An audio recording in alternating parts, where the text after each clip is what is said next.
Hello everyone, welcome to my mini blog.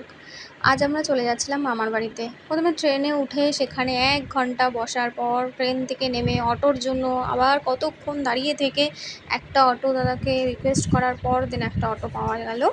পাওয়ার পর সেখান থেকে আমরা চলে গেলাম আমাদের নদীর পার হতে হবে, নদীর রাস্তাতে।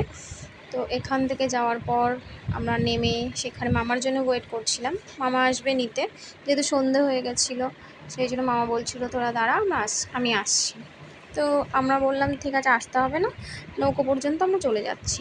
সেখানে নেমে দুই বোনে গল্প করতে করতে ভূতের পাড়ার থেকে যেতে যেতে নৌকার পথে চলেই এলাম।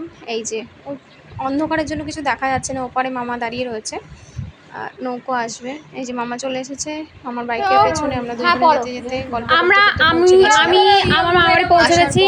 আমার মাসিকে কালকে সাজানো হবে। আমার ভাই কিছু কমেন্ট করতে চায়, তার দিদির মেকআপের জিনিসগুলো দেখাচ্ছে। ভাই তিনজনের দিকে তাকিয়ে তাকিয়ে বলছে এগুলো কি, এটা দিয়ে কি হয়, ওটা দিয়ে কি হয়। সে হাজার মেকআপের প্রোডাক্ট বলে কথা না। সে এখন সমস্ত প্রোডাক্ট গল্প করতে করতে মাসিকে এক একটা প্রোডাক্ট দেখাতে দেখাতে আমাদের সময় কেটে গেছিল।